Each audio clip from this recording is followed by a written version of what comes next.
Marami po ang naniniwala na sa pamamagitan ng katawang ito, kukunin ang lahat ng pangangailangan. Sa pamamagitan ito, gamitin ang katawang ito upang kunin ang pangangailangan. Yun ang paniniwala ng nakararami. Ngunit, inyo pong intindihin, lahat ng ating pangangailangan, una nating hanapin at kukunin sa loob po ng ating katawan. Dahil ang katawan po natin ay ang templo ng Espiritu Santo. Kuha niyo po, dito natin katagpuin ang Espiritu. Sa loob ng katawang ito, kakatagpuin natin ang banal na lupa na ito.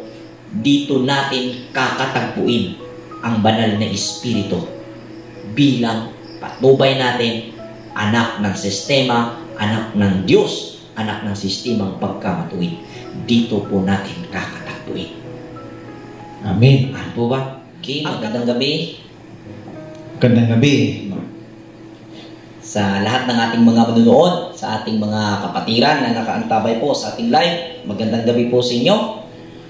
At sa mga makapamasyal sa ating pag-live, naniyahan po namin kayo na magtambay, makinig, upang maibahagi namin ang aming pag-unawa. Gayon din ay magkaroon kayo ng pag-aanalisa tungkol sa inyong mga tinatayuang mga pangunawa base sa nakasulat dito sa Corinthians o 1 Corinthians. So bago po tayo magsimula, hingan po natin ang opening prayer ng ating kapatid, Brother Peter, para sa pagsisimula.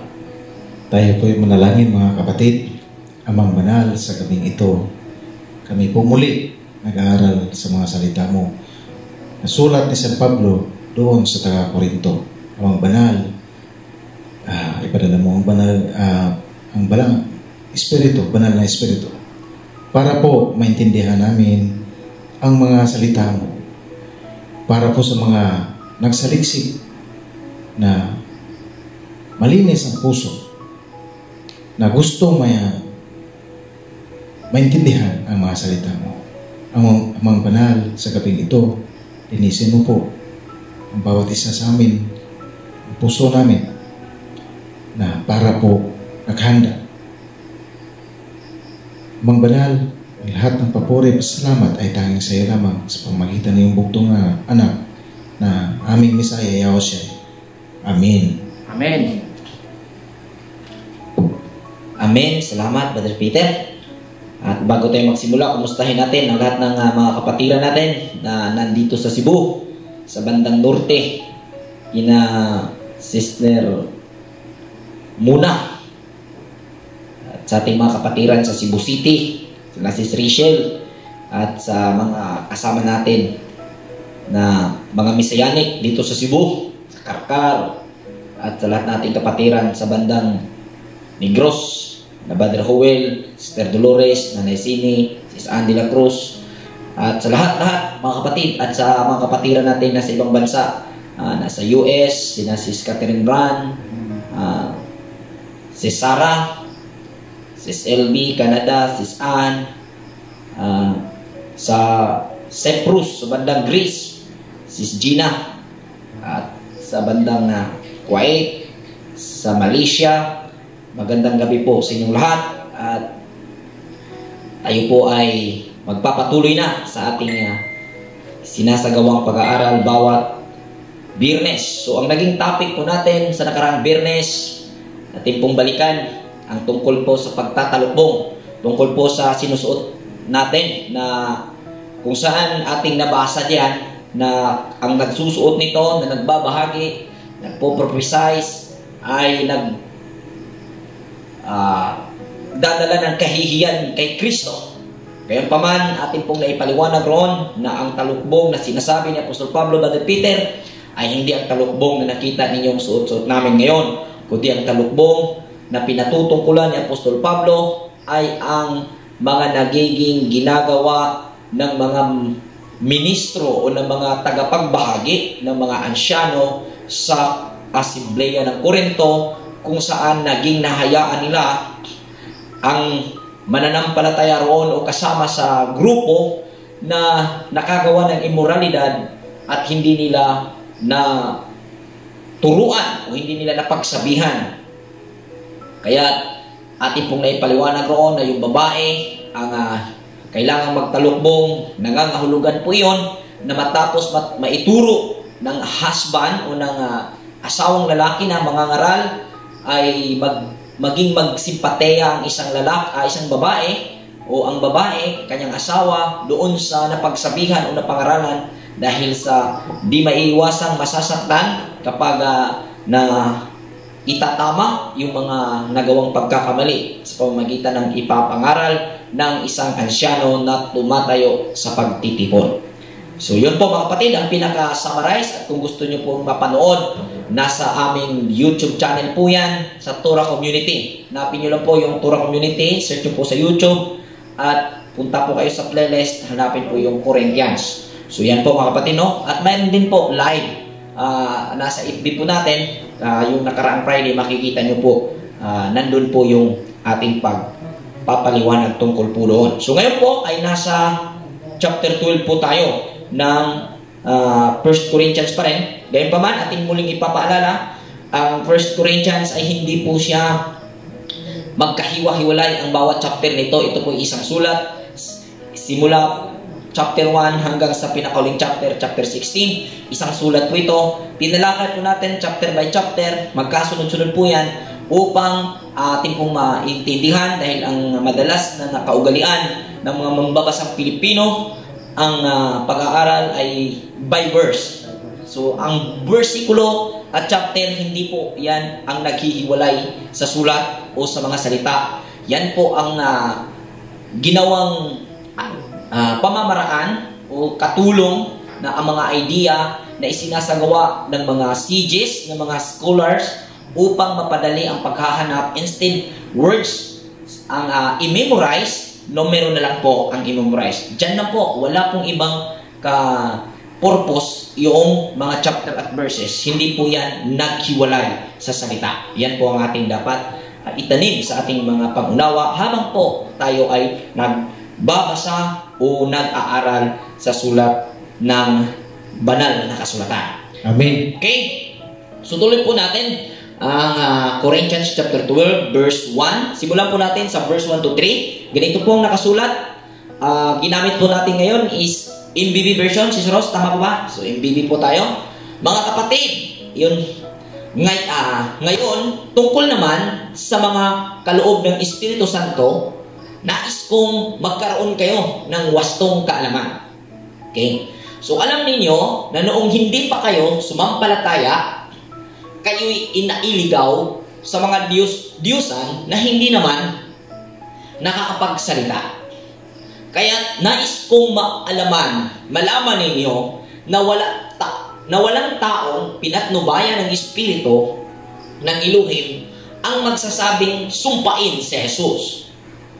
At hindi rin masasabi ninuman si Jesus ay Panginoon kung siya ay hindi pinatnubayan ng Espiritu Santo. Okay.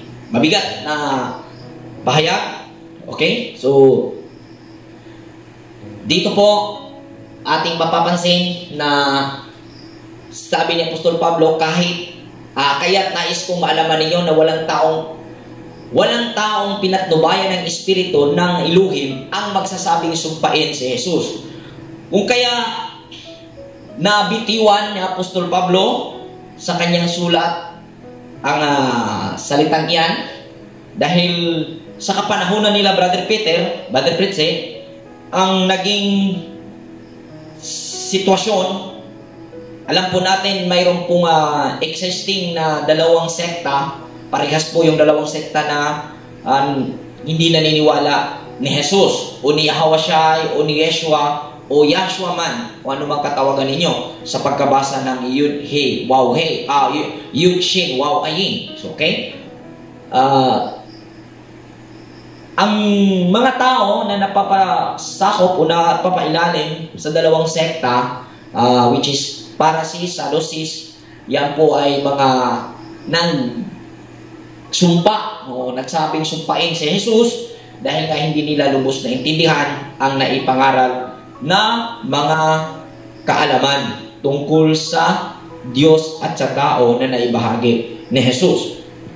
So, ang punto ni Apostol Pablo nais niya nga magkaroon ng wastong kaalaman ang mga taga-Korinto. So mapapansin po natin dito sa bandang dulo, ang sabi po sa verse 3, bandang dulo ng verse 3, sabi dito, at hindi rin masasabi ni numan, si Jesus ay Panginoon.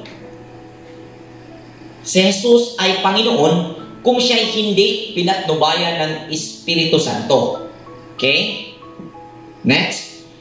So, kung mapapansin po natin ang bandang dulo sa verse 3, mapapaisip ka kapatid, no?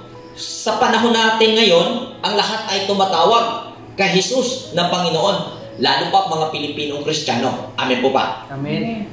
So, sa panahon ngayon, lahat ng mga Christians, mga Pilipino, even hindi Pilipino, basta Kristiyano, tumatawag po kay Jesus na Panginoon. Sapat na ba? Sapat ba na basihan na may patnubay na sa banal na Espiritu ang mga tumatawag o may mga nangangaral na si Jesus ang Panginoon? Kung babasin po tayo sa sinabi ni Apostol Pablo, halos lahat ng Pilipinong Kristiyano ay tumatawag na Panginoon si Jesus. Ibig po bang sabihin, silang lahat ay may patnubay ng Espiritu na sinasabi ni Pablo? Sapat na ba? Next. Sa Matthew 16, verse 13 to 20, basahin po natin.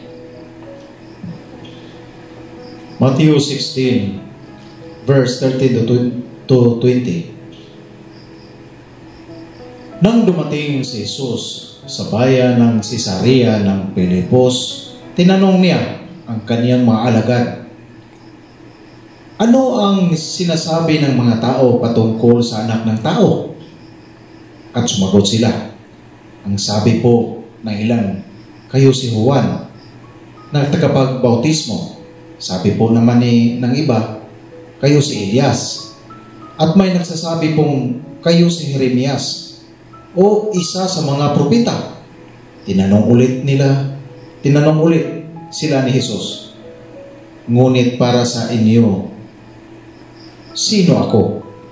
Sumagot si Simon Pedro, kayo po ang Kristo, ang anak ng Diyos na buhay. Sinabi sa kanya ni Jesus, mapalad ka, Simon, na anak ni Jonas, sapagkat ang katotohanan ito'y hindi inihayag sa iyo ng sinumang tao, kundi ng aking Ama na nasa langit. At sinabi ko sa iyo, ikaw ay Pedro, at sa ibabaw ng batong ito ay itatayo ko ang aking iglesia, at ang pintuan ng daigdig ng mga patay ay hindi magtatagumpay laban sa kanya. Ibibigay ko sa iyo ang mga susi ng kaharian ng langit. Ang ipagbawal mo sa lupa ay ipagbabawal sa langit, at ang ipahintulot mo sa lupa ay ipahintulot din sa langit. At mahigpit niyang iniutos sa kaniyang mga alagad na huwag sabihin kanino man na siya nga ang Kristo. Amen. Okay? So, sa puntong ito, sa Matthew 16:13 hanggang 20, ito po ang naging basihan ng marami na nangangaral sa pangalan ni Jesus at tumatawag na Panginoon, Brother Peter, upang itayo ang kanilang mga patunay na sila ay pinatnubayan ng Espiritong Banal. Okay, so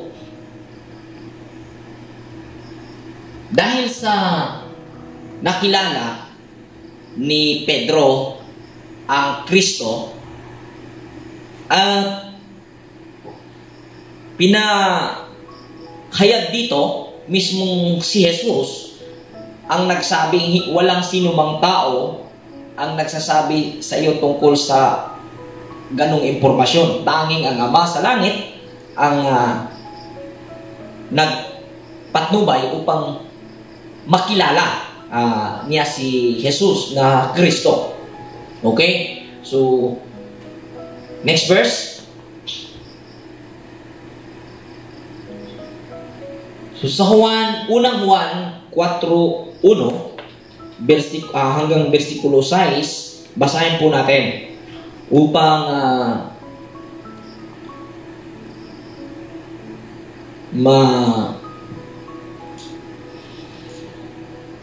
kita natin kung ano ang mga palatandaan ng may patnubay ng banal na espiritu o sa Diyos ang mga pangangaral.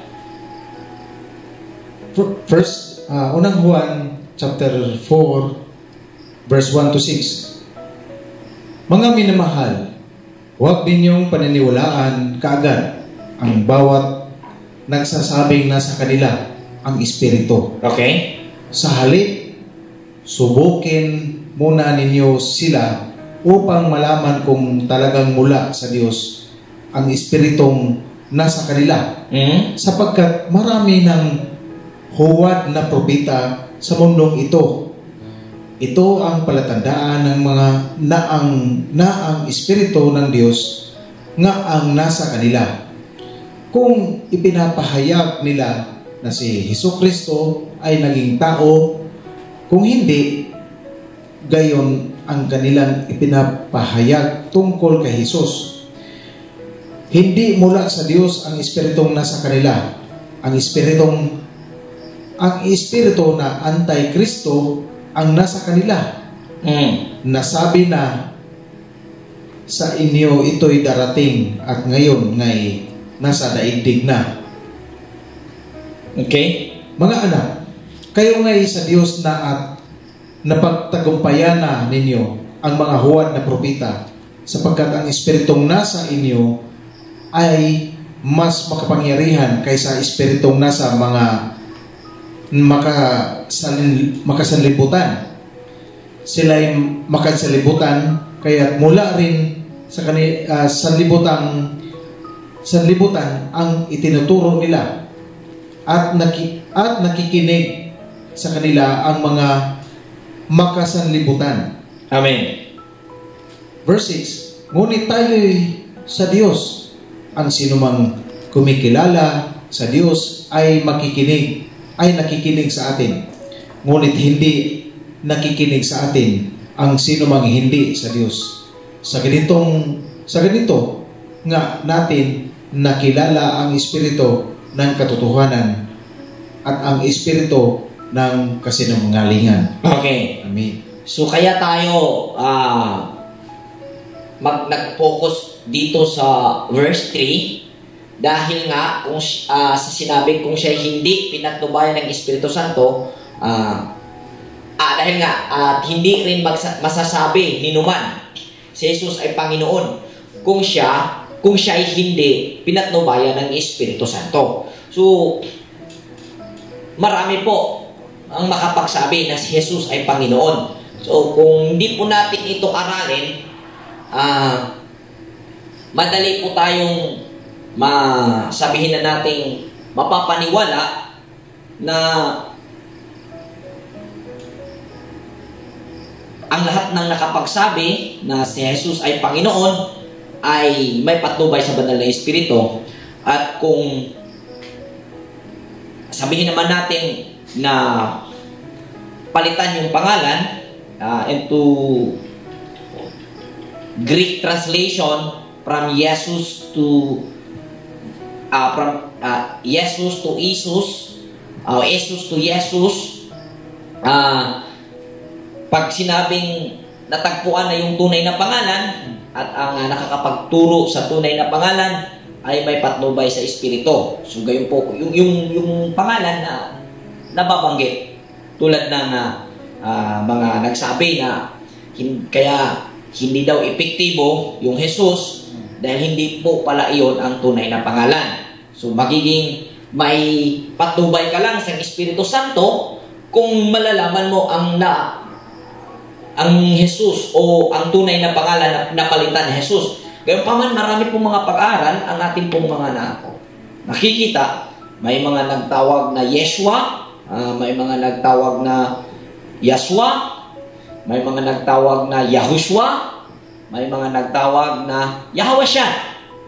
So, yun po yung mga nakita natin pag-aaral na kung atin pong i-extend yung pag-aanalisa na kung saan sila ay nag-claim na sila yung may tunay na patnubay. So, gayon pa man, isagawa natin ang ating pag-aaral kung ano ang punto na sinasabi dito sa Juan 4:2, kung saan dito mababasa natin sa version ng ang magandang balita. Sabi dito'y nakikilala ninyo ang Espiritu ng Diyos. Ang bawat espiritong nagpapahayag na si Jesucristo ay naparitong nasa laman ay sa Diyos. So, sa kay Brother Peter, sa verse 2, ang sabi po dito, ito ang palatandaan na ang Espiritu ng Diyos nga ang nasa kanila kung ipinahayag nila na si Jesucristo ay naging tao. Okay? Ganun po yung pahayag ng magandang balita, kung saan hango po sa pangunawa na naging tao si Jesus o si Kristo sa katayuan ni Jesus. Gayunpaman, kung ating mapapansin dito sa verse 2 ng ang magandang balita, ang sabi po, dito'y nakikilala ninyo ang Espiritu ng Diyos. Ang bawat espiritong nagpapahayag na si Jesucristo ay naparitong nasa laman ay sa Diyos. So, si Jesucristo ay naparito sa laman. At kung ganun ang pahayag, ng mga ngaral, ay makikita na yun ay may patnubay sa Espiritu. So, ang tabayanan niyo po, ipapaliwanag natin mamaya kung ano ang punto na si Jesucristo ay nasa laman. So, next verse po tayo. Matthew 7:15 hanggang 20.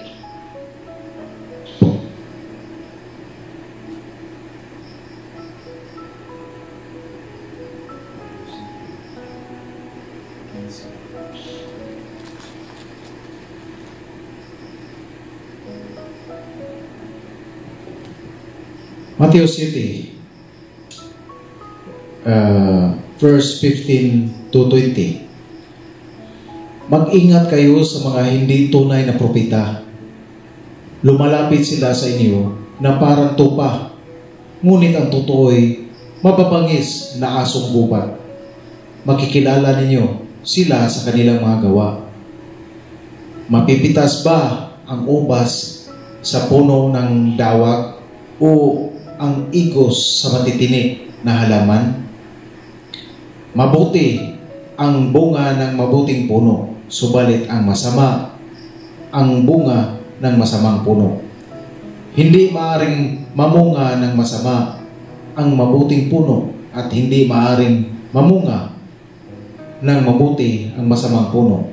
Ang bawat punong hindi mabuti ang bunga ay puputulin at itatapon sa apoy.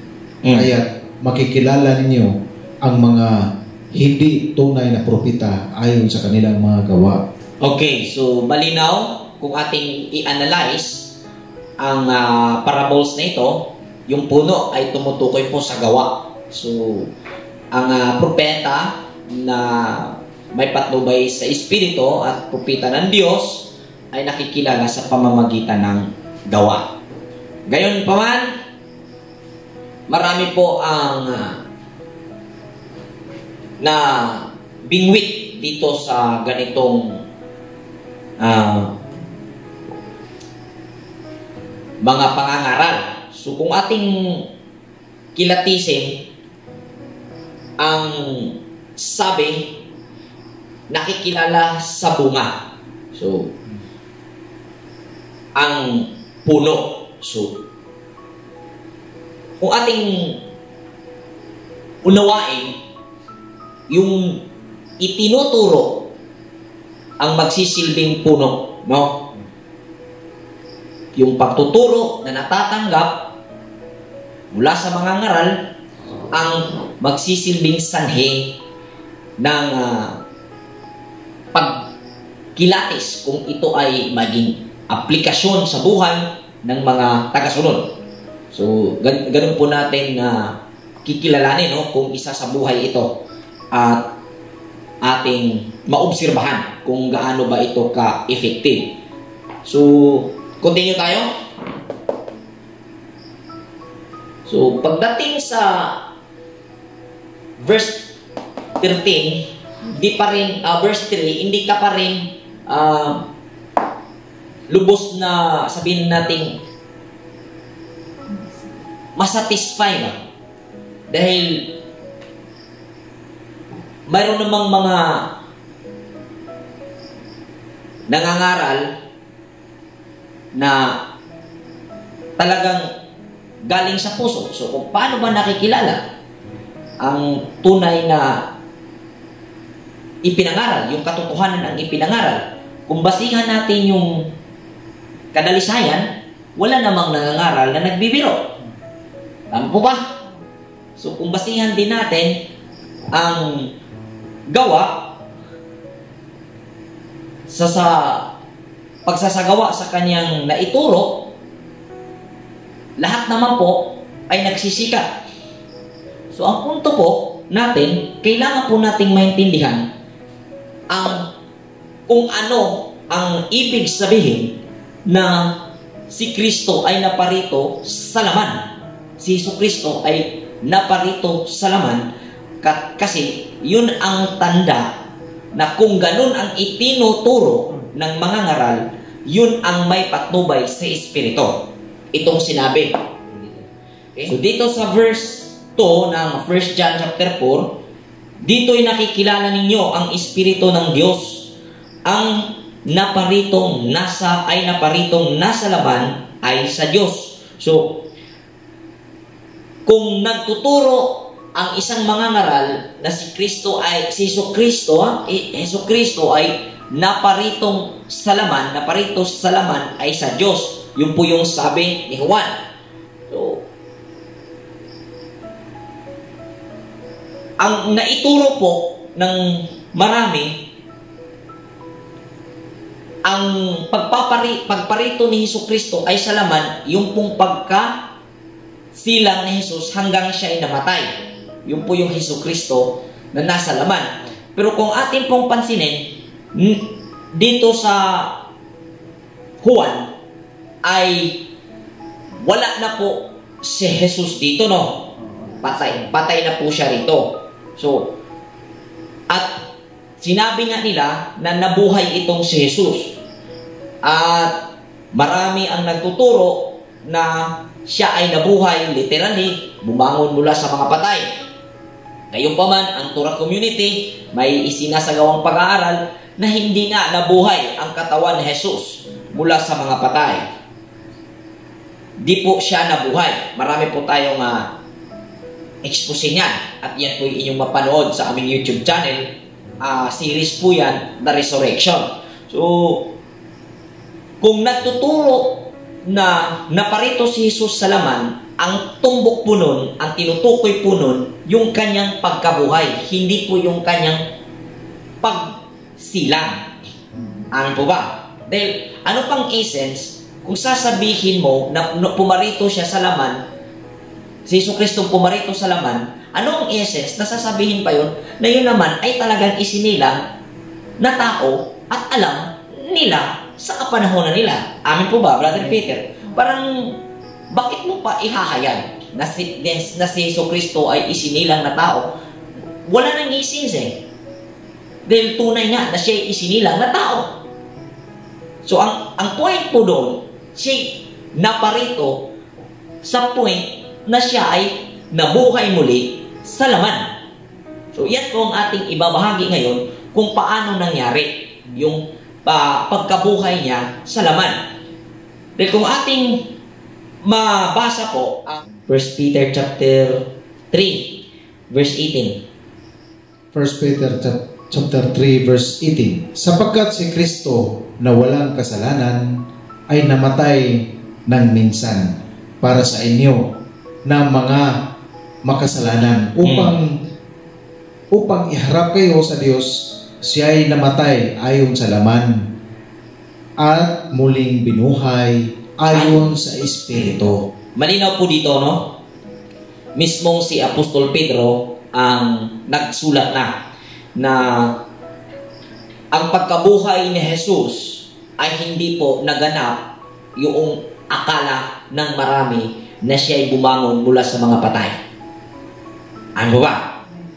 Unawain po natin. Sabi ulit dito sa ang dating Biblia, sabi po dito, sapagkat si Kristo man ay nagbata rin minsan dahil sa mga kasalanan, ang matuwid dahil sa mga di matuwid, upang tayo'y madala sa Diyos. Siyang pinatay sa laman. Siyang pinatay sa laman. Ngunit, binuhay sa Espiritu. Okay. Malinaw na taliwas ang nangyaring interpretasyon ng reliyon tungkol ni Jesus, tungkol sa nangyaring pagkabuhay. Marami po tayong naisagawang explanation dyan. So, gaya, ulit, inimbitahan ko ang gustong pamanood nito. Nasa YouTube channel po natin yan, The Resurrection series po yan. Okay? Ang pagkabuhay ni Jesus ay hindi sa pamamagitan ng laman, kundi siya ay nabuhay sa Espiritu. In related po doon sa 1 John chapter 4 verse 2, siya ay pumarito sa laman, kung saan yung Jesus Kristo o Yeshua HaMashiach ay nabuhay sa laman, sa katauhan, sa pisikal na katawan. Yung laman na tinutukoy po doon sa pisikal na katawan na kung saan sa mga mananampalataya.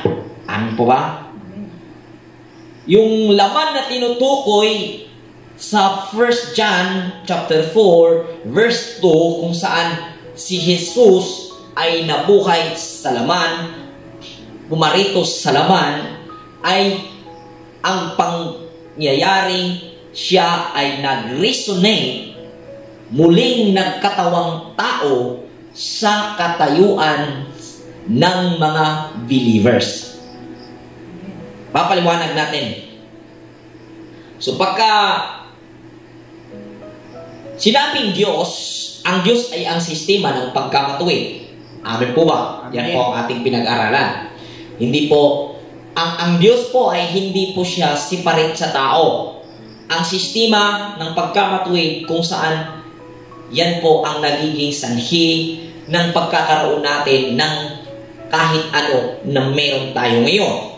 So, pagka sinabing Kristo, hindi po ito si Jesus. Ang Kristo po ay ang anak ng sistemang pagkamatuwid. Ang Kristo ay ang karunungan at ang sinasabing daan, buhay at katotohanan, kung saan sinabi niya sa Juan. Ang sabi ni Jesus, ako ang daan, katotohanan at ang buhay. At yan po ang karunungan. So, ibig sabihin, ang Kristo ay ang diwa ng pagkamatuwid o ang anak ng Diyos o anak ng sistema na nasa bawat tao. So, ganito po ang nangyayari. Pagka sinabing panahon at enerhiya, yan po ang Yud-Hi-Waw-He o o Panginoon, all capital letters. Or sa Bisaya, Ginoo. So, sa Tagalog, Panginoon. Pagka sinabing Panginoon, ang ating pong nakuhang pangunawa tungkol po sa Panginoon or Yud-Hiwawhe or Yahawa, kung saan tinawag po itong Yeri, Nisi, Provider, Savior, El Shaddai. Ito po ay ang panahon at enerhiya. So, ang nangyari, panahon at enerhiya plus sistema ng pagkamatuwid na nasa laman. Laman means lupa equals kamalayan. Pagka sinabing kamalayan, buhay po yan. At ito'y ibinigay sa tao sa pamamagitan ng grasya.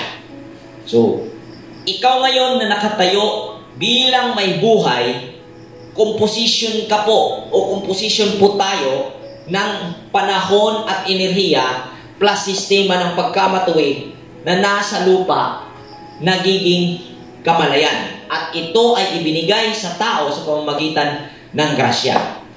At meron po tayong separate na pagpapaunawa po yan tungkol sa grasya, kung ano ang grasya. Kung nais nyo po na makipag one-on-one sa akin, kung ano ang grasya, available po ako. Pwede nyo po akong i-message sa aking Facebook account, sa aking messenger, Roy Celeste. Pwede nyo po akong i-message upang makipag one-on-one discussion, healthy discussion na po tungkol sa ano ang grasya. Okay? So, ibig sabihin, si Kristo ay nasa bawat tao. So, marami po ang nalito kung ano ang tao. Uulit-ulitin ko po ang pagpapaunawa dito sa social media kung ano ang tao. Dahil marami po ang hindi nakakaunawa kung ano ang tao. Tama po ba, Brother Peter? Tama. Amen. Marami pong ano na po sa malaking edad na hindi po uunawaan kung ano ang tao. Nalilito po pag sinubaybayan mo po ang Biblia, ang tao nung nilikha ay dalawa lang po. At maraming mga argumento na bakit nagkakaroon ng iba't ibang kulay. Kung saan isang tao, isang babae, isang lalaki lang ang pinagmulan. So, kailangan po ng mga malawak na pag-aanalisa ang tungkol po sa pagkasulat. Dahil ang pagkasulat po ng Biblia ay madalas po siya metapora. Okay? So, ano ang tao? Kailangan po nating maunawaan kung ano tayo. Kung tayo po ay mamasyal sa mga iba't ibang pagpapaliwanag kung ano ang tao, ang sabi, ang laman ay hindi tao. Itong katawan natin, hindi ang tao. Itong isipan natin, hindi ito ang tao. Ang emosyon natin, hindi ito ang tao. Okay? Lahat ng ito ay capacity ng tao. Ngunit, gusto kong linawin sa pamamagitan ng aking bersyon sa pagpapaunawa kung ano ang tao. So, ang tao ay ang kasalukuyang kalagayan ng kamalayan na nasa physical na katawan. So, pagka sinabi mong ang tao ay hindi ang katawan, parang hindi malinaw sa iyo. No? Pagka sinabi mo ang isipan, hindi ang katawan, parang hindi ka agree. Pagka ang emosyon mo, ang puso mo, hindi yan ang tao, parang hindi ka agree. No? Gusto mong klaruhin. So, ganito po yan. Hindi po totally na hindi nga po ang katawan ay hindi ang tao. Kundi yan po ang buong kasangkapan, part po yan upang nalikha o maging tao. Dahil, gaya po ng aking naipaliwanag dito, panahon at enerhiya plus sistema ng pagkamatuwid na nasa laman o nasa lupa ay equals kamalayan. At ito ay ibinigay sa tao sa pamamagitan ng grasya. So, ang kamalayan, ito po yung consciousness. So, nung ang enerhiya at sistema ay nasa katawan o nasa lupa, ay magre-resulta po siya ng kamalayan o buhay. At pag nabigyan na ng grasya ang buhay, nandyan na po ang tao upang pangalagaan ang grasya. Ang grasya ay ang kakambal ng tao. So, ang tao bilang tagapangalaga ng Eden ay siya po ang kasalukuyang kalagayan ng kamalayan na nasa pisikal na katawan. Tala po, malinaw ito. So, kung ating pansinin na ang sinabi, si Kristo ay naparito sa laman. At ang nagtuturo ng ganon ay may patnubay sa Espiritu o siya ay sa Diyos. Yun po ang sabi sa Juan.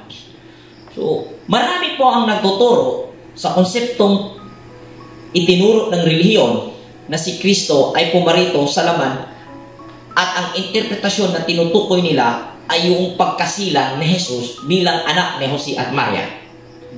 Gaya pa man, gusto kong i-extend ang analysis na ginawa ng mga taong ito. Na sinabi ni Juan, ang talatang ito, wala na po si Jesus. At wala rin pong saysay, mabigat na saysay, kung ba't pa sasabihin kung saan alam naman nila na si Jesus ay isinila bilang tao. So, ang punto po, nangaral ang mga apostolis na si Jesus, si Hesus Kristo ay nasa laman. Nang pinatutungkulan nito ang bawat tao na maniniwala sa kanyang ipinangaral. Amen. Okay po?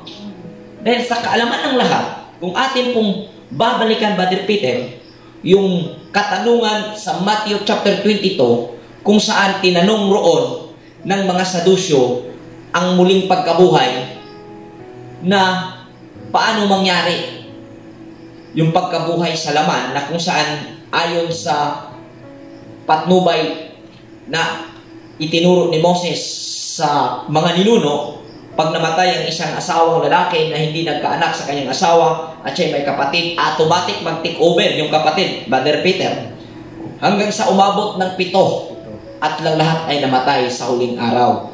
At ang tanong ng mga Sadusyo, sino ang tunay na asawa ng babae kung saan lahat ng 7 magkakapatid ay naging legal na asawa ng babaeng iyon. So, sa ganong pamahayag, hindi nga mangyari na mabuhay muli ang katawan. E paman si Jesus ay mabubuhay, sabi niya mismo nung sinagot niya, hindi niyo alam ang kasulatan. Ang taong mamamatay ay matutulad sa mga anghel. At ang mga anghel, ang sabi sa Hebrews chapter 1 verse 14, sila ay mga espiritong ipapadala ng Diyos. At ang Diyos ay ang matuwid na sistema na kung saan bumubuo ng ating katawan, kung saan tayo mayroong kakayahan, ay mangyayari na kung ating lawakan ng ating analysis, ang bawat mamamatay na tao, yung kanyang buhay ay magiging another version available doon sa ating kaisipan o sabihin natin kamalayan, na kung saan kung tayo'y sumampalataya sa kanyang pamamaraan na kanyang itinuturo o kanyang isinasabuhay, ay magiging buhay siya sa ating pagkatao. At kung mangyaring tayo naman ay mamamatay na sumampalataya sa kanya, ay magiging another version din tayo na maging available sa kamalayan ng bawat physical na katawan na may kamalayan. Amen. Amen po ba? Sana po maging ano po tayo dito, maging malawak ang ating pag-aanalisa. So, ito po yung tingnan natin isa pang verse. Sa 1 Corinthians chapter 6 verse 18 to 19. Basahan po natin. Huwag kayong makikiapid. Ang ibang kasalanang nagagawa ng tao ay hindi nakakaapekto sa kanyang katawan. Ngunit, ang nakikiapid ay nagkakasala laban sa sarili. Okay, continue. niyang katawan. Verse 19, hindi ba ninyo alam na ang inyong katawan ay templo ng Espiritu Santo na nasa inyo at ipinagkaloob ng Diyos sa inyo? Hindi na ninyo pag-aari ang inyong katawan. Amen. Amen. Hindi ninyo pag-aari ang inyong katawan. So, pansinin po natin, hindi ba ninyo alam na ang inyong katawan ay templo ng Espiritu Santo na nasa inyo at ipinagkaloob ng Diyos sa inyo? So, ang Espiritu Santo po na sinasabi dito, ito po yung sinasabi na maging patnubay ng tao. At ito po yung anak ng Diyos. Anak ng sistema. Marami po ang hindi nakakaunawa tungkol dito na kung saan ginamit ng tao ang kanyang katawan upang kunin ang kanyang mga pangangailangan. Ang akala ng tao ang kanyang pangangailangan ay makukuha niya gamit ang kanyang katawan. Okay? Ngunit lahat ng ating pangangailangan ay ang unang gagawin, kunin muna natin sa loob ng ating katawan. Ulitin ko po, marami po ang naniniwala na sa pamamagitan ng katawang ito, kukunin ang lahat ng pangangailangan. Sa pamamagitan nito, gamitin ang katawang ito upang kunin ang pangangailangan. Yun ang paniniwala ng nakararami. Ngunit, inyo pong intindihin, lahat ng ating pangangailangan, una nating hanapin at kukunin sa loob po ng ating katawan. Dahil ang katawan po natin ay ang templo ng Espiritu Santo. Kuha niyo po, dito natin katagpuin ang Espiritu. Sa loob ng katawang ito, kakatagpuin natin ang banal na lupa na ito. Dito natin kakatagpuin ang banal na Espiritu bilang patnubay natin, anak ng sistema, anak ng Diyos, anak ng sistemang pagkamatuwid. Dito po natin kakatagpuin. Amen. Ano po ba? Ang katawan po natin ang nagsisilbing banal na garden, Eden ng Elohim po. Kung saan dito po inilagay ng Elohim sa Eden ang kanyang mga pananim.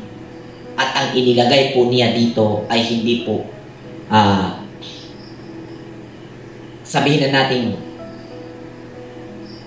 physical, literal na pananim, dahil wala pong literal na Eden, kundi ang ating katawan ang pinatutungkulan nung isinalaysay ni Moses. Naririto po ang lahat na gawa, available po. Kung ating pong hanapin at ating gagawin ang ating mga plano, yan po ay mga gawa na nasa espiritual na kalagayan na kung saan nakikita po ng bawat tao.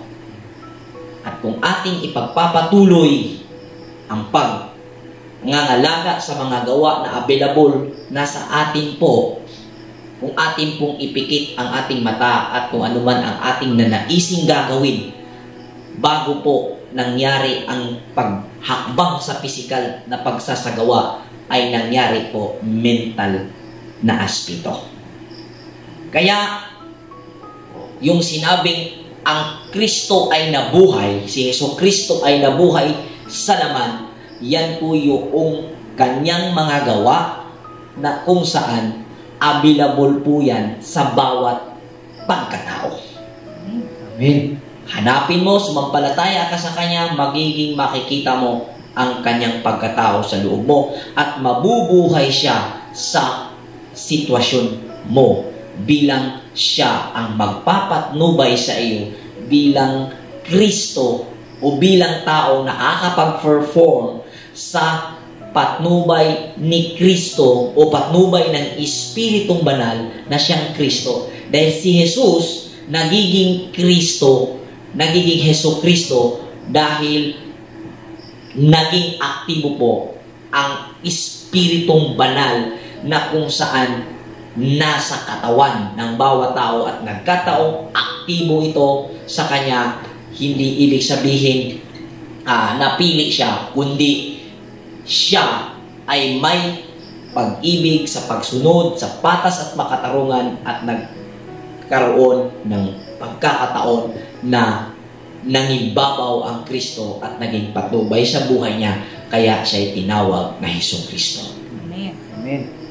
At pwede po ito gawin ng bawat tao. Hindi po ipinadala si Jesus nang hindi natin kayang tularan.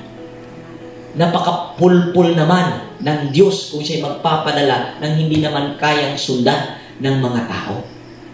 Kung nagawa niya ang mamuhay ng matuwid, patas at makatarungan, nagawa ng mga propeta, magagawa rin natin. Amen. Sa paraan na mauunawaan natin kung bakit sila mayroong ganung pagkakaunawa. Ano po ba?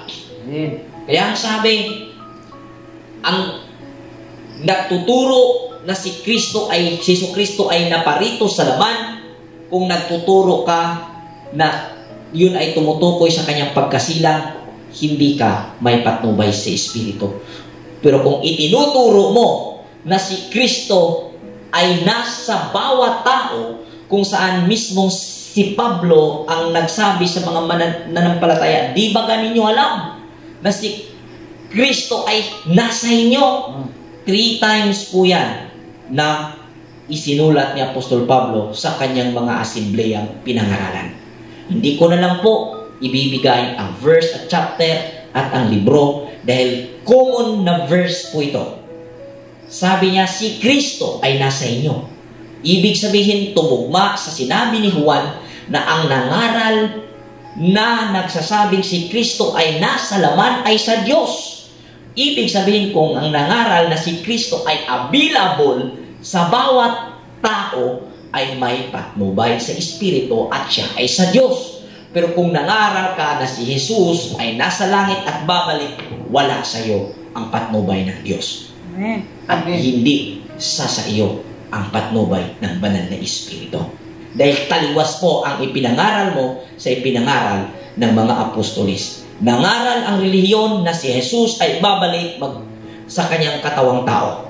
Ngunit si Apostol Pedro at Apostol Pablo, nangaral po sila na si Jesus ay namatay minsan lang at ito ay nangyari sa laman at siya'y binuhay sa Espiritu. Magkaiba po ang pinangaral ng relihiyon at ang ipinangaral ng mga apostolis. Dahil ang mga apostolis hindi po nagtatatag ng relihiyon. Nagtuturo po sila ng pamumuhay espiritual. Amen. Magkaiba po. Kasi ang paniniwala po ng tao ngayon, gusto ko pong anuhin sa inyo. Pagka ikaw ay papasok sa relihiyon, ang purpose po nun, ang relihiyon ang magtuturo sa iyo upang ikaw ay mamuhay espiritual. Gayon po yung existing. No? Pagka ang isang tao papasok sa relihiyon, expected po nun, pagka siya ay nasa loob na ng relihiyon, tuturuan po siya ng makapamuhay espiritual. Gayon po. Gayon pa man kung ating babalikan si Abraham at ang mga propeta, hindi po sila pumasok sa relihiyon o anumang relihiyon na naruroon. Kundi sila po ay nakatuklas sa sistemang pagkamatuwid na nasa kanila at nauunawaan nila. Kaya sila ay nakapamuhay na espiritual. Gayon po ang nangyari. Hindi po kailangan pumasok ka ng relihiyon upang ikaw ay makapamuhay espiritual. Dahil yung sistema kung saan tayo gumagalaw ay espiritual na po ito. Ano po ba? Amen. Kaya linawin ko lang. Ang relihiyon, madalas o halos lahat ng relihiyon nagtuturo na si Jesus, lalo pa Kristiyanong relihiyon, nagtuturo na siya ay naisilang sa kanyang pagparito bilang nasa tao, nasa laman, ay ang punto po nila ay isinilang na anak bilang tao at ang pagpaparito niya ay pagbabalik. Siya ay nasa langit, na kung saan babalik pagdating ng huling araw. Ang pagbabalik niya ng anak ng tao o ni Kristo, ni Jesus, ay nasa ating nasa ating pagpasya.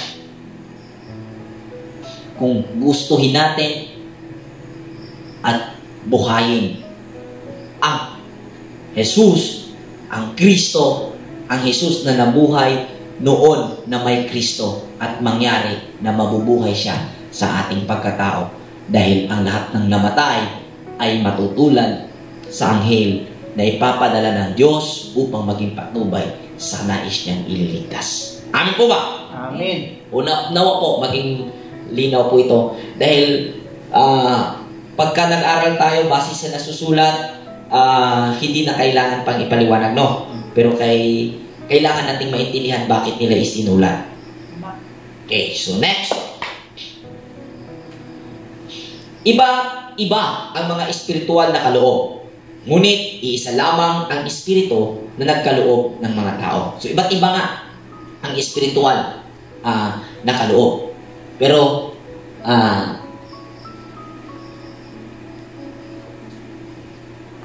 ngunit isa lamang ang espiritong nagkakaloob ng mga ito. Magkaiba po ang talento ng bawat tao. Pero isa lang po ang espiritu nagkaloob. Yun po yung anak ng Diyos. Yung diwa ng pagkamatuwid. Bakit ka nagkaroon ng ganyan? At pinupurso mo. Kasi yun yung passion mo. Nagkaroon ka ng excellenting ability tungkol sa ano yung passion mo. Iba man yung passion mo sa passion ko, iba man yung passion mo sa kapwa mo, kaibigan mo, pero iisa ang nagbigay sa iyo, ang diwa ng pagkamatuwid. At yun po ang Kristo. At si Kristo po ay hindi po ito tumutukoy kay Jesus. Tumutukoy po ito sa naging active na espiritu na Jesus bilang siya ay nagtalima, kumakalinga sa tawag o sa nararamdaman na nasa sa Kanya. Iba't iba ang paraan ng paglilingkod. Ngunit iisa lamang ang Panginoong pinaglilingkuran. Klaro po. Iba't iba ang paraan ng paglilingkod. Ngunit iisa lang po ang pinaglilingkuran. Mayroon po tayong iba't ibang pamamaraan. Paano tumulong? Iba't iba po yung version.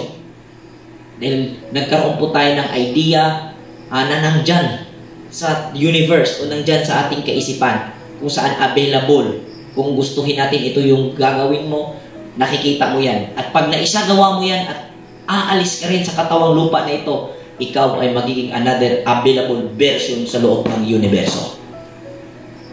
So, iba't iba ang gawain, ngunit iisa lamang ang iluhin na kumikilos sa mga taong gumagawa ng mga ino. Malinaw to. Para sa ikabubuti ng lahat, ang bawat isa ay binibigyan ng patunay ng na nagpapakitang nasa kanya ang Espiritu. Ang ilan sa atin ay napagkalooban ng kakayahang magsalita ng mensahe ng karunungan. Ang iba naman ay pinagkalooban ng kaalaman. Subalit iisang Espiritu ang nagkaloob nito. Kaya po, ang punto po ni Apostol Pablo dito sa mga taga-Korinto, kasi nagkaroon ng inggitan. Sa previous verse, sa previous chapter na pinag-aralan natin, nagkaroon ng pagkakabahagi-bahagi yung Korinto, Brother Peter. Ika nga dahil sa inggitan, gustong pantayan yung isa, kaya ipinauunawa ngayon ni Pablo kung bakit may ganong nangyayari sa bawat kakayahan ng tao. Makukuha mo man, matutunan mo man yung kanyang kakayahan, ngunit hindi mo magagawa yung nagagawa niya. Kung makakagawa ka man sa ginagawa niya, it's either baba ka sa kanya or malalagpasan mo siya. Not exactly na makukuha mo kung ano siya. Dahil version niya yun. Amen? Amen. Wag po kayong magpakapagod na tumulad sa ibang tao o sa iniidolo ninyo. Dahil anuman ang gagawin natin, kung magagawa man natin yan, o anuman ginagawa natin, hindi yan matutulad sa nakikita natin gumagawa. Version Pag gumagawa tayo, that is our own version. Sarili natin yan. Amen. Kung hindi mo mapantayan, nasa baba ka niyan. Kung mas maigihan mo, nasa itaas ka niyan. Hindi mo talaga makukuha. Dahil, version niya yun. Version mo yan. Kaya pinaunawa ni Pablo na huwag magtaka o huwag mag-inggitan. Dahil siguro may magaling magsalita, Brother Peter, may magaling magpapaunawa. Hindi dapat ganun ang nangyari. Dapat maunawaan kung bakit ganun ang nangyayari o ganun ang kakayahan ng tao. Dapat maintindihan kung ano ang nangyayari sa loob. Upang pag nakakakita ka ng gumagawa ng ganun, puro appreciation ang iyong gagawin. At sa ganung paraan, ang gratitude ang iyong na ipausbong sa iyong sarili na frequency or energy. Kasi pinakamataas na frequency yung gratitude. So, pag nakita ka, magaling kumanta, magaling magpaliwanag, magpasalamat ka. At kung inggitero ka, turn into good. Yung pagka-inggit mo. Hindi mo siya sisiraan, kundi magsikap ka na maging makagawa na tulad niya, nakakapagpasaya ng tao, nakakapagpaintindi ng tao. Hindi po bawal ang mainggit kung magiging ma-manage mo ito na magkaroon ng mabuting epekto sa iyo at sa nakapaligid sa iyo. Amen po ba? May nakita kang kapatid, magaling magpaliwanag, magaling magturo, magaling mag-explain ng verses.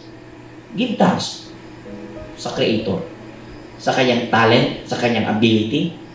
At kung ninanais mo, dahil naging na-open sa iyong kalooban o na-open sa iyong pagkatao, na yan ay ikaliligaya mo rin yung ginagawa niya. Sikapin mong gumawa na tulad sa kanya at huwag mong hilahin siya pababa. Gumawa ka ng may kaligayahan at may dalisay na intensyon nang sa gayon mangyari naging naidagdag ka na manggagawa na tulad niya. At kung magawa mo ng maigi with your whole pag-perform sa buong pusong pagsasagawa, mangyari na. Hindi mo intensyon na malagpasan man siya or sabihin natin puhalan ba, magiging kasama kayo sa isang advokasya para sa ikabubuti ng nakakarami na nakakakita sa inyo. Ano ba? Amen. Wala pong inggitan pag nauunawaan ang mga function ng bawat isa. Instead na magkainggitan, magkakalakasan pa, magpapalakasan ang bawat isa. Ganito, i-input mo yung idea mo, kunin mo yung idea niya, dahil hindi kayo magkaaway. Amin po ba? Next. Sabi nga ni Kristo nung may nag-report sa kanya, Brother Peter, may nangaral sa inyo, may nangaral doon gamit ang iyong pangalan. Sabi ni Jesus, kung hindi siya against sa atin, hindi siya kalaban. Ganun po. Kung ang gusto mo na nakapangaral siya, magaling siya magpaliwanag, at gusto mo rin at nangaral ka rin, parehas kayo ng advokasya. Huwag kang manira. Amin po ba? So, ang espiritu rin iyon ang nagkaloob sa ibang mga pananampalataya sa Elohim at iba't ibang kapangyarihang magpagaling ng may sakit. Okay, so may pinagkalooban ng kapangyarihang gumagawa ng mga himala. Sa iba naman ay kakayahang magpapahayag ng mensahe mula sa Elohim. So, at sa iba ay kakayahang kumikilala kung aling kaloob ang mula sa Espiritu at kung alin ang hindi. May mga pinagkalooban ng kakayahang magsasalita ng iba't ibang wika at sa iba naman ay magpapaliwanag ng mga wikang iyon. So, ganito po nabubuo ang kilos ng banal na Espiritu sa loob ng kongregasyon. Kaya ipinaunawa ni Pablo upang magkaroon ng harmony ang kanilang function sa loob nang hindi sila magpataasan ng ihi. Ngunit isang espiritu lamang ang gumagawa ng lahat ng ito at namamahagi ng iba't ibang kaloob sa bawat isa ayon sa kanyang ipinasya. Next. Si Kristo ay tulad ng isang katawan na may maraming bahagi kahit na binubuo ng iba't ibang bahagi. Ito ay nanatiling iisang katawan. So, ang Kristo ay tulad ng isang katawan na hindi nakikita, pero nag-function siya sa lahat ng nasa katawang lupa. Kaya si Kristo ang sabi, malinaw to si Kristo ay nasa laman. Kung saan yun nga yung nangyari sa Korinto, ipinaunawa ni Pablo. Hindi yung Kristong tulad ng inaasahan natin na babalik mula sa langit. Si Kristo ay nasa laman at nag-function sa kanila bilang sila'y pinag-isa o pinabatid sa kanila na sila'y iisa bilang aktibo ang Kristo sa kanila. Gayon din sa atin ngayon. Amen. Taliwas po, kung tingnan nyo, taliwas ang ipinaunawa ni Pablo sa existing na pangunawa ngayon ng mga taong nasa reliyon at nagtuturo tungkol ni Kristo. Ano po ba? Amen. Maging Hudyo o Hintil, alipin man umalaya, tayong lahat ay binautismuhan sa pamamagitan ng isang espiritu upang maging isang katawan. Tayong lahat ay pinainom sa iisang espiritu. So mayroon tayong iisang espiritu. Hindi nga lang natin naunawaan din, pinapairal natin ang dikta ng laman. Ako to, gusto ko to, magaling ako dito, mas magaling ako dito. Amin po ba? Amen. Ang katawan ay binubuo ng maraming bahagi at hindi isang bahagi lamang. Kung sasabihin ng paa, hindi ako kamay, kaya hindi ako bahagi ng katawan. Hindi nga ba ito bahagi ng katawan? Yun. Kung sasabihin ng tenga, hindi ako mata, kaya hindi ako bahagi ng katawan. Hindi nga ba ito bahagi ng katawan? Kung puro mata lamang ang buong katawan, paano ito makakarinig? Kung puro tenga lamang ang buong katawan, paano ito makakaamoy? Subalit inilagay ng Elohim ang bawat bahagi ng katawan ayon sa kanyang kalooban. So ang point ni Apostol Pablo, hindi maaaring sa isang community parehas ang pangsyon ng tao na nasa loob ng komunidad na mayroong iisang advocacy. Po ba? Isang katawan tayo sa loob ng pamilya, pinaka-example, sa loob ng isang pamamahay, sa isang family. Hindi pwedeng lahat tatay, hindi pwede lahat nanay, hindi pwede lahat mag-asta anak. Ano po ba? Malinaw ba? Amen. Malinaw. Ang gusto ko lang ulit-ulitin, pinaunawa ni Apostol Pablo dito na ang Kristo ay available sa bawat katawan dahil ang Kristo ay ang nasabing Espiritu sa chapter 6 na kung saan templo ng Espiritu Santo ang katawan. Okay? Next. Kung ang lahat ng bahagi ay pare-pareho, hindi iyan maituturing na katawan. Ngunit ang totoo'y marami ang bahagi, ngunit iisa lamang ang katawan. Hindi rin naman masasabi ng mata sa kamay, hindi kita kailangan, ni ang ulo sa mga paa, hindi ko kayo kailangan. Sa katunayan, ang mga bahaging parang mahihina, ang siya pang ang kailangan. Amen? Amen. May mga apoy kasi dito, Brother Peter, sa loob ng samahan. Sa loob ng isang samahan, yung pinakamas sa mababang estado o sa mababang function ay parang hindi ang na-attract doon sa operation. No? So, madalas mababa ang turing sa taong tagapaglinis, tagaayos ng bangko, mga tagaayos ng mga kurtina,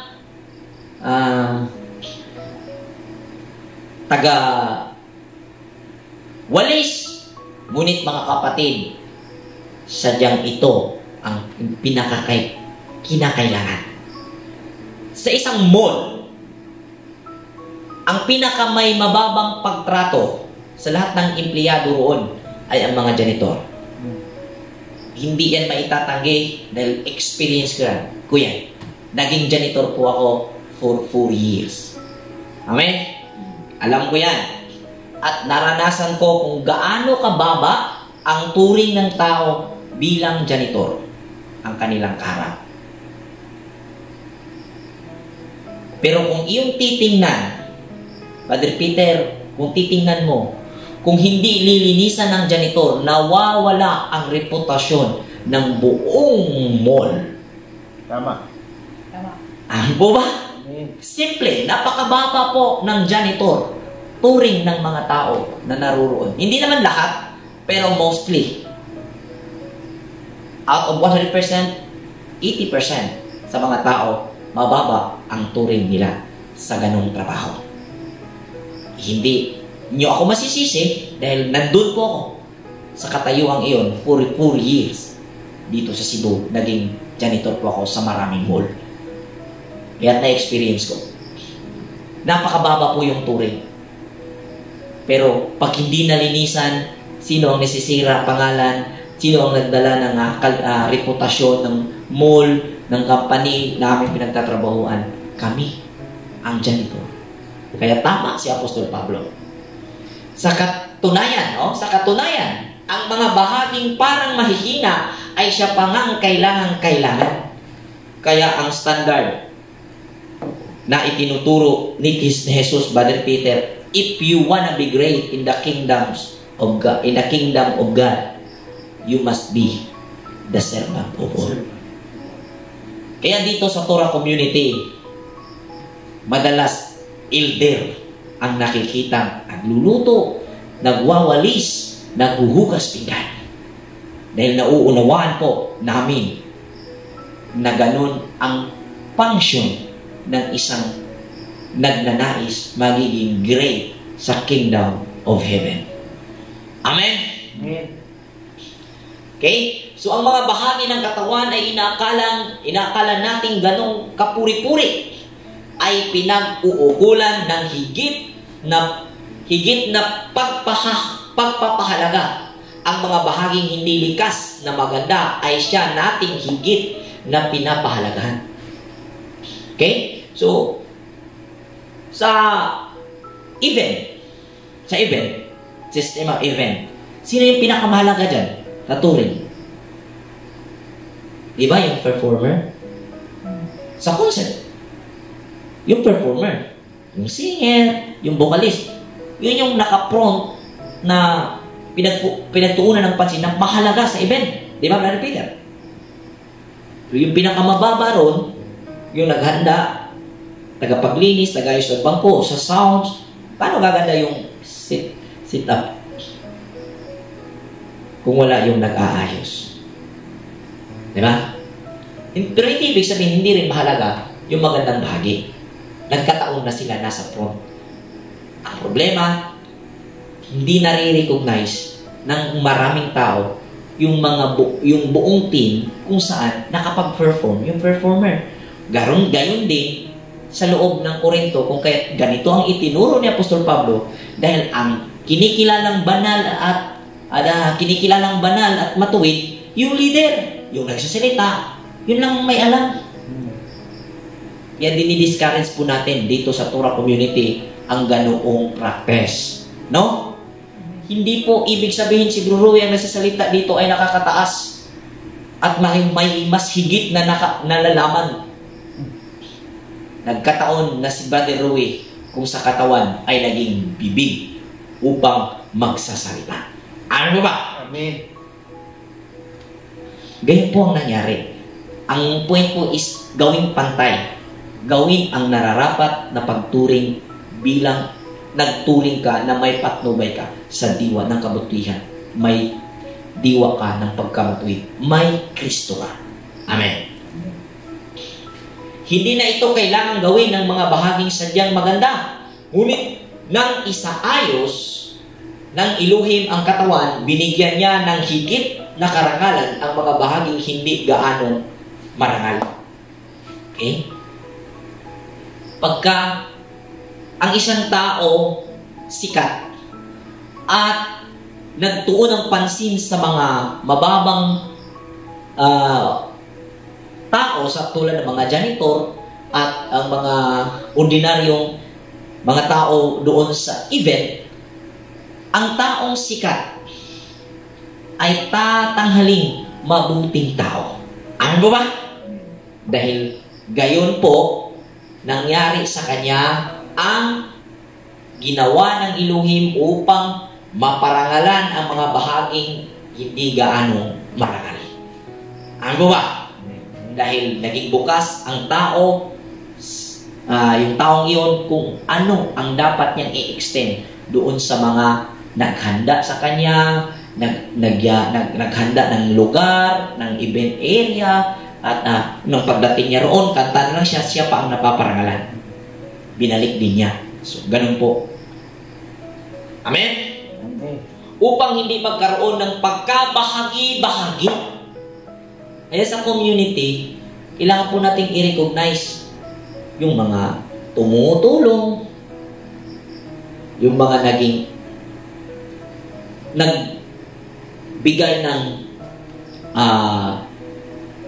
kanilang buong pusong pagsimpatya. Okay?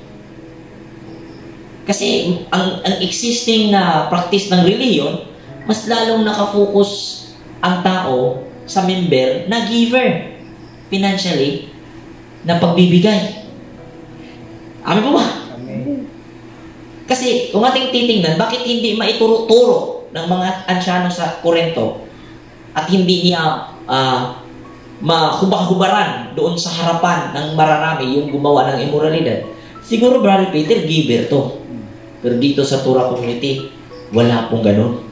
Magbigay ka ng iyong ibinigay kung nakikita na hindi makatarungan ang iyong mga naging hakbang, magsasalita si Bro Rowie kasama ng buong kapulungan ng elders kung ano ang tama at dapat gawin. Glory to Elohim. Upang hindi magkaroon ng pagkabahagi-bahagi, sa halip, magmalasakit ang bawat bahagi sa isa't isa. Dito, kung sino yung kailangan tulungan. Pero kung tinutulungan na hindi naman nagiging nagsikap, hindi tayo nakatali para maghirap ang ating sarili. Ano ba? Amen. So, kung nasaktan ang isang bahagi, nasasaktan ang lahat. Kung pinaparangalan ang isang bahagi, nagagala ang lahat. Ayun po ang point ni Apostol Pablo. Na huwag maghilahan sa loob ng community. Lalo pa sa nasabing pisap na naging practices ng mga Messianic, yearly, na yung ganong mga paghihilahan ay mga patunay na mga nakikitang may mga libadura sa buhay. Which is mga sariling dikta, na sariling pamamaraan, dikta ng laman, nais ko to, gusto ko to, kaya ito yung gagawin ko. Alisin yan, libadura yan. Nalalapit na po ang Passover. Kailangan po nating magmuni-muni, magnilay-nilay kung ano ang ating mga libadurang pamamaraan, kailangan po nating alisin. Gagawin natin yung seremonyas na solemn, akala natin yun yung pagsunod sa utos at hindi natin naiwaksi sa buhay natin yung mga pamamaraan natin makasarili. Wala pa rin saysay ang seremonyas na iyong naatinan dahil wala yung kapangyarihan. Hindi mo man na-perform ang pisak dito sa loob ng house of worship, ngunit nagsikap ka ng buong makakaya mo na maisagawa, na ilabas mo ang libadura sa buhay mo, wala na rin pinagkaiba na nandito ka sa house of worship. Amen. Amin po ba? Next. Kayo ngang lahat ang iisang katawan ni Kristo at bawat isa sa inyo ay bahagi nito. Naglagay ang Elohim sa iglesia, una ng mga apostol, ikalawa ang mga propeta, ikatlo ng mga guro. Naglagay rin siya ng mga gumagawa, ng mga himala, nagpapagaling ng mga may sakit, mga tagatulong, tagapangasiwa, at mga tagsasalita sa iba't ibang mga wika. Gayon po, Yun po yung nangyari. Para hindi po sila magkagulo. Hindi lahat ay apostol. Hindi pwede lahat apostol. Propeta o guro. Hindi pwede lahat po. Propeta, guro. Hindi lahat ay binigyan ng kakayahang gumagawa ng mga himala. Pero yung essence as apostol, na kung saan nagtuturo ka sa inyo through your action, ang punto po kasi ni Pablo dito, yung bang speakers ka sa gitna. Dahil kung lahat ay magsasalita, makakagulo. Lahat po ay manghuhula. Puro manghuhula na. Magtuturo, lahat ng tuturo. Hindi po pwede yun. Pero bilang mag-function ka dyan sa iyong sarili, bilang sa pamamahay mo, gawin mo to. Pero ang point po dito, dyan sa simbahan o sa komunidad, magpapagaling ng mga may sakit, magsalita sa iba't ibang mga wika, o magpapaliwanag ng mga wika. So, klaruhin ko lang po, yung mga may nagsasalita ng ibang wika, hindi po itong Honda, Kawasaki, Suzuki, Yamaha, Rossi. Hindi yan po. Yung sinasabi, Rawakanda, Honda, Suzuki, Yamaha, Kawasaki, Rossi. Hindi yun. Ang iba't iba mga wika, klarado pong wika na pinagmamayari ng ibang mga bansa. Na kung saan may kakayahan ang sino man sa iglesia o tulad dito sa atin na makapagsalita ng ganong wika na makapag-extend ng pangunawa doon sa ganong mga lahi na nagkakaroon ng tulad nating pangunawa o nagnanais ng ating pangunawa. Amen po ba?